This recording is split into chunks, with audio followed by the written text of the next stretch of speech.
자, 형사소송법의 지도 이념입니다. 이 지도 이념으로 배울 것이 세 가지가 있는데 그 첫 번째로 적지 마세요. 자, 실체적 진실주의가 있고 적지 마시라고요. 자, 그 다음 페이지를 넘겨보시면 적정 절차의 원리가 있고 원칙이 있고, 세 번째로서 그 다음 페이지를 또 넘겨보시면 자, 신속한 재판의 원칙이 있습니다. 이 세 가지를 배울 텐데요. 우리가 전 시간에 형사소송은 국가형벌권의 실현을 위한 절차이다 라고 배웠습니다. 따라서 사건의 실체를 파악해서 죄 지은 사람은 처벌하고 죄 없는 사람은 처벌하지 말아야 되겠죠. 그런데 이 실책 진실이 아무리 중요하다 할지라도 고문 등을 통해서 밝혀내야 할, 실현해야 할 유일한 목적이 될 수는 없는 것 아니겠습니까? 따라서 실책 진실 발견도 이 적정한 절차에 예상해졌을 때 그 의미를 갖는다 라고 볼 수가 있겠습니다. 그리고 그 적정 절차라고 하는 것도 가급적이면 빠르게 신속한 재판을 통해서 행해졌을 때 그 의미가 더 크다고 하겠습니다. 그래서 지금 이 시간에 지도 이념을 볼 것이 세 가지가 있는데 실책 진실주의, 적정 절차의 원칙, 신속한 재판의 원칙을 배울 텐데요. 시험에서 곧잘 출제가 됩니다. 그래서 각각의 법 이론 내용도 좀 봐두시고 더 출제가 잘 되는 것은 관련 판례이기 때문에 그 관련 판례도 꼼꼼히 보시면 됩니다. 자, 그러면 실체적 진실주의를 보도록 합니다. 자, 실체적 진실주의란 밑에 사건의 진상을 규명해서 진실을 발견내려는 소송법상의 원리를 말한다고 되어 있습니다. 이 형사소송에서의 실체적 진실주의는 자, 그 밑에 민사소송에서 나오는 이 형식적 진실주의와는 좀 구별해서 공부를 해 두셔야 되는데요. 이 형식적 진실주의라고 하는 건 뭐냐면 여기 있네요. 당사자의 주장, 입증에 구속된다. 이를 기초로 하여 판단한다는 겁니다. 이것을 당사자 처분권주의라고 하는데 이것이 민사소송에서는 지배하고 있어요. 그런데 형사소송에서는 이 처분권주의를 인정하지 않습니다. 무슨 얘기냐? 민사소송에서 A가 B한테 돈 1,000만 원을 빌려줬어요. 근데 안 갚아요. 안 갚으니까 자, 밑에 각주 보세요. 안 갚으니까 당사자는 소송을 제기하겠죠. 그리고 재판 도중에 이 사람이 재판을 포기해요. 화해를 합니다. 즉 받은 셈 친다. 돈 받았다. 그렇죠? 돈 받았다. 또는 안 주는데 저 사람이 좀 불쌍해 보여. 그래서 받은 셈 친다. 애따 먹고 떨어져라. 그래서 화해를 한다고요. 그래서 이 당사자가 소송을 포기합니다. 그래서 소송을 개시하고 소송을 종결하고 이런 모든 것들, 즉 당사자에게 주도권을 인정하고 처분을 맡기는 것을 처분권주의라고 하는데 이것이 민사소송에서는 인정된단 말입니다. 그런데 형사소송에서는 인정이 안 돼요. 자, 얘기를 좀 바꿔볼게요. A가 B를 죽였어요. 또는 A가 B를 성범죄, 성추행, 강간 등을 했단 말입니다. 그런데 재판 도중에 또는 그 전에 합의를 봐서 됐다, 없는 셈 친다. 이게 가능하냐고요. 연쇄살인범이 사람을 많이 죽였잖아요. 근데 그 중 피해자 일부가 저 사람 지금까지 지내온 가정환경이 불우하니까 그 상황에서는 그럴 수밖에 없었다라고 인정하고 됐다, 합의 봤다, 그만하자. 이게 가능하냐고요. 이게 안 된다는 거죠. 왜냐하면 형사 문제입니다. 형사 문제. 국가와 사회 전체 일반의 문제이기 때문에 어느 한 개인이 합의를 봐줬다고 해서 거기서 끝나는 문제가 아니죠. 그렇죠? 사회 전체에 미치는 영향이 지대히 크기 때문에 형사소송에서는 이 처분권주의를 인정하지 않는다라고 하는 것입니다. 그래서 동그라미 2번 체크해 볼게요. 형사소송에서 지배하는 이 실체적 진실주의는 처분권주의가 인정되지 않습니다. 화해 이딴 거 인정되지 않습니다. 그래서 중간에 중지하거나 소송을 포기하거나 하는 것이 안 돼요. 또 자백의 구속력이 인정되지 않는다라는 점에서 민사소송과는 차이가 있다라는 것이죠. 그래서 자백을 했다 하더라도 법원은 그와 다른 내용의 판결 선고가 얼마든지 가능하다는 것입니다. 자, 도표가 나와 있는데 자, 형사소송, 민사소송 나와 있죠. 그래서 당사자 주장 입증에 형사소송에서는 실체적 진술주의가 지배하고 있기 때문에 이 자체가 인정되지 않는다. 처분권주의 인정되지 않고 또 자백의 구속력도 인정되지 않는다. 이렇게 정리하시면 되겠습니다.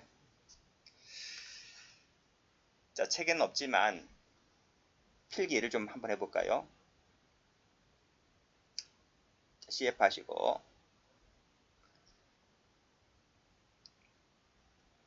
영미법에는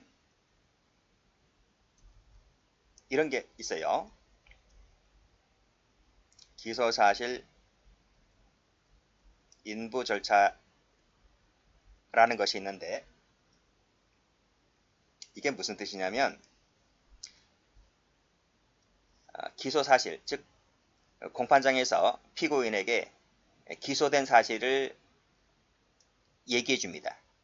얘기해 주고 이 기소된 사실이 즉 너가 이렇게 저지른 죄가 인부 맞느냐 틀리냐 유죄이냐 무죄이냐를 답변하게 하는 절차, 그게 기소사실 인부 절차입니다. 즉 검사가 너가 이런 죄를 저질렀으니까 기소해 왔는데 너 이거 인정하냐?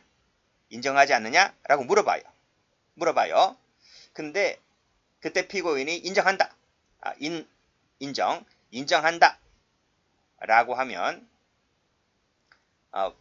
법원은 그 답변에 대해서 배심원이 행하는 유죄의 판결과 같은 효력을 부여하고, 즉 유죄 판결을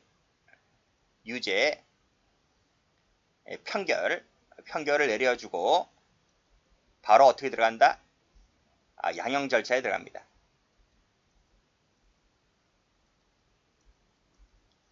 이것이 영미법의 기소사실 인부 절차인데 이것이 우리 현행법에서는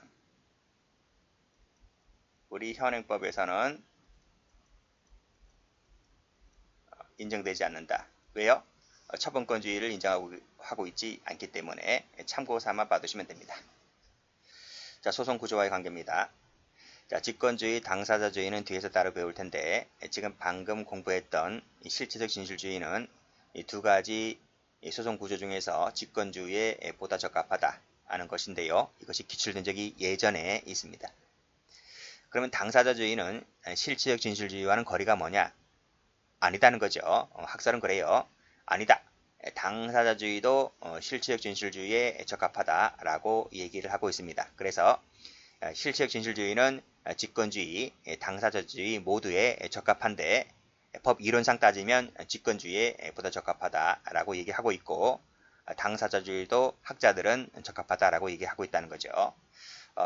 교재에는 페이지 26페이지에 나와 있기 때문에 거기 참조하시면 되겠습니다. 자, 내용을 봅니다. 자, 실체적 진술주의는 두 가지가 있는데 하나가 적극적, 또 하나는 소극적이 있습니다. 이 적극적은 대륙법계의 직권주의에서 보다 강조가 되고 있고, 소극적은 영미법계의 당사자주의와 관련되어 있다. 일단 이렇게 알아두시면 됩니다. 이 두 가지 중에서 여러분들이 좀 더 신경 써야 할 것은 이 소극적입니다. 자, 소극적. 죄 없는 자를 유죄로 하여서는 안 된다는 원칙을 말합니다. 즉 무죄자는 불벌이어야 한다는 것인데 2번 체크. 2번은 시험에 나온 적이 있습니다. 자, 이 소극적과 관련된 내용을 보면 10사람의 범인을 놓치는 한이 있더라도 한 사람의 죄 없는 사람을 벌내서는 안 된다는 내용인데, 이 내용이 소극적과 관련되어 있는 것이지 적극적과 관련되어 있다 하면 틀립니다. 쉬운 내용이에요. 21년도 승진시험에 출제가 된 바가 있고, 또 무죄 추정의 원칙도 소극적과 관련되어 있다. 이렇게 정리하시면 됩니다. 관련 규정 이런 것이 시험 나오는 건 아니고요. 그 의만 봐두시면 됩니다. 자, 현행법의 태도입니다. 현행법은 무죄 추정의 원칙을 채택하고 있죠. 자, 그런 점으로 미뤄봤을 때 적극적보다는 이 소극적 실체 진술주의를 더 강조하고 있다고 볼 수 있습니다. 자, 관련 판례입니다. 자, 형사재판의 증거법칙 관련해서 소극적 동그라미, 소극적 진술주의가 헌법적으로 보장되어 있다. 그것은 근거가 무죄 추정의 원칙이라는 것입니다. 따라서 범인 필벌의 요구만을 앞세워서 자, 증거조사를 허용하는 것은 된다, 안 된다? 안 된다, 위배된다, 이런 얘기죠. 자, 밑에 판례도 소극적 신체 진실주의는 단순히 입법 차원에서 그치는 것이 아니다는 겁니다. 입법 차원에서 입법 형성권 행사로 선택된 것에 지나지 않는 것이 아니라, 즉 그 정도에 그쳐서는 안 되고요. 헌법이 보장하고 있는 이 적법 절차의 원칙이 이 증거법에 반영된 이 필연적 결과이다라고 해서 이 소극적 실체 진실주의를 더 강조하고 있음을 알 수가 있습니다. 자, 실체적 진실주의가 우리 형사법에 제도적으로 표현된 내용에는 어떤 것이 있을까? 자, 출제가 많이 된 것을 말씀드리면, 자, 증거법칙에서 동그라미 1번. 자, 문제집 가면 많이 나와 있을 거예요. 자, 그리고 자백보강법칙도 출제가 많이 됐고, 전문법칙도 나온 적이 있고요. 위법 수집 증거 출제가 많이 됐죠. 뭐 나머지도 좀 봐두시면 되는데, 일단 실적 진실을 발견하려면 증인 신문해야 되겠죠. 진실을 밝혀내려면 증인 불러야 되잖아요. 피고인 불러야 되고요. 또는 직권에 의해서라도 증거조사해서 진실을 밝혀내야 되잖아요. 이 진실을 밝혀낼 때에 증거를 통해서 밝혀내야 되는 것이지, 증거가 아니고 당사자의 주장만으로서 증거를 밝혀낼 재판을 유무죄 판결할 수 있는 것은 아니잖아요. 그래서 증거를 통해서 재판한다. 이것도 이 진실과 관련되어 있습니다. 자백보강 법칙이 출제가 많이 됐다 했는데, 이건 무슨 거냐면 자백만이 유일합니다. 자백만이 유일하고 증거는 없어요. 그럼 판결을 못 하잖아요. 그래서 그 자백을 뒷받침해 줄 수 있는 보강 증거가 나와줘야 돼. 그 보강 증거가 나왔을 때 이제 유무죄 판결을 할 수 있는 것이죠. 자백보강 법칙도 실책 진실주의와 관련되어 있다. 자, 위에서 뭐라고 했습니까?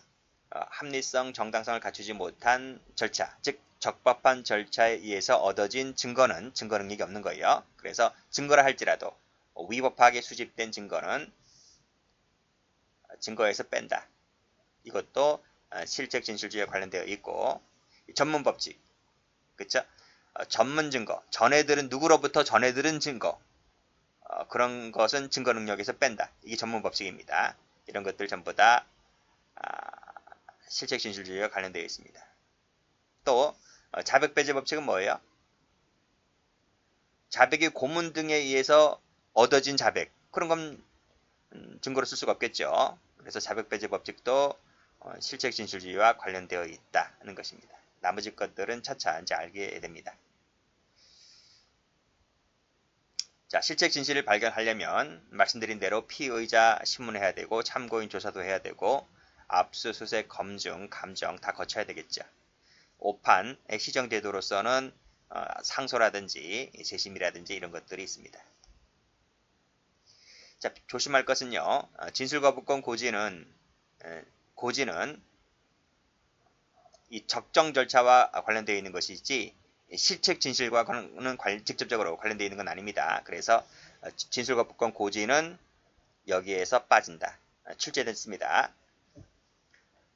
뭐 해경 간부라든지 승진시험에 출제가 됐단 말이죠. 조심하시고, 영장주의도 실책 진실주의보다는 이 적정 절차와 더 연관성이 높아요. 그래서 빠진다. 비상상고입니다. 비상상고. 자, 여기 보시면 상소, 즉 상소에는 항소, 상고, 항고가 있잖아요. 비교하셔야 돼요. 상소는 관련되어 있지만 이 비상상고는 관련성이 없어요. 이 비상상고라고 하는 것은 심판의 법령 위반을 시정하기 위한 제도이기 때문에 관련성이 없다. 12년도 승진시험에 출제가 된 적이 있습니다. 보석은 풀어주는 거잖아요. 실체 진실을 밝혀내려면 가급적이면 잡아둬야 되지, 풀어주면 안 되잖아요. 그래서 보석도 관련성이 떨어진다. 자, 그 다음 기소편의주의와 궐석재판, 집중심리, 약식 절차 밑줄 그어보세요. 이것은 신속한 재판과 관련성이 있습니다. 뒤에서 신속한 재판 할 때 배울 겁니다. 신속한 재판과 관련되어 있는 것이지 실체적 진실과는 직접적인 관련성은 없다. 일사부재료는 기판력이잖아요. 빠지고요. 당사자 처분권주의는 민사소송이라 그랬죠? 빠지고요.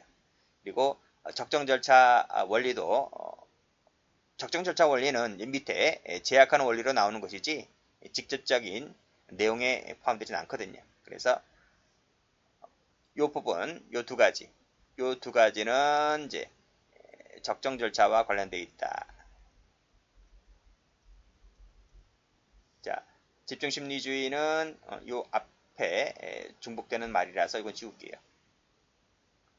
이렇게 비교해서 앞에 있는 이 도표 여기와는 구별해서 정리를 좀 해두시면 됩니다. 문제집 가면 자세히 나와 있을 겁니다. 자, 실체 진실주의 한계를 보면 자, 적정 절차에 의한 제약을 받습니다. 말씀드렸듯이 고문 등을 통해서 진실을 밝혀내면 안 되겠죠. 그래서 적정 절차에 의해서 해라. 그리고 신속한 재판을 통해서 해라. 아무리 실체 진실을 밝혀낸다 할지라도 5년간, 10년간 재판을 질질 끌어서 하면 안 되겠죠. 그런 내용입니다. 그래서 이 두 가지에 의한 제약을 받더라. 그 적정 절차에 의한 제약 관련해서 위수증, 자백배제, 진술 거부권입니다. 거부권 고지가 아니고요. 아시겠죠? 이런 제약을 받더라. 기출된 적이 특히 동그라미 1번이 기출이 많이 됐습니다. 자, 두 번째로서는 이 사실상의 제약입니다. 이건 무슨 뜻이냐? 인간 능력엔 한계가 있잖아요. 그래서 절대적이고 객관적 진실을 규명하는 것은 실제 불가능합니다. 왜냐하면 법관도 사람이기 때문에. 따라서 어떤 실체 진실 발견도 법관의 주관적 확신에 의존하지 않을 수밖에 없다는 것이죠. 그래서 법관의 사실 인정은 합리적 의심이 없는 정도이면 족하다. 이 정도만 먹혀 들어가면 심증 형성의 정도는 끝났다라고 보는 것이죠. 그리고 8로 봅니다. 유죄로 인정하기 위한 심증 형성의 정도는 합리적인 의심을 할 여지가 없을 정도이면 족하다라고 보고 있습니다. 자, 모든 가능성을 의심을 배제할 정도, 이 정도까지는 필요 없다. 왜냐하면 법관도 사람이기 때문에. 그런 내용입니다. 자, 마지막으로는 초소송법적 제약도 있어요. 그래서 이 실책 진실 발견이라고 하는 것도 국가적, 사회적, 개인적 이익에 제약을 받는다는 것이죠. 그래서 군사상, 공무상, 업무상 이런 비밀을 보호하기 위해서 실책 진실 발견도 묻어둬야 될 때가 있다는 겁니다. 공무상, 업무상 비밀에 속하는 사항이라든지 근친자 같은 경우 진실을 때로는 묻어둬야 할 때가 있다라고 보는 것이죠. 이런 법조문들은 뒤에서 차차 이제 배우게 됩니다.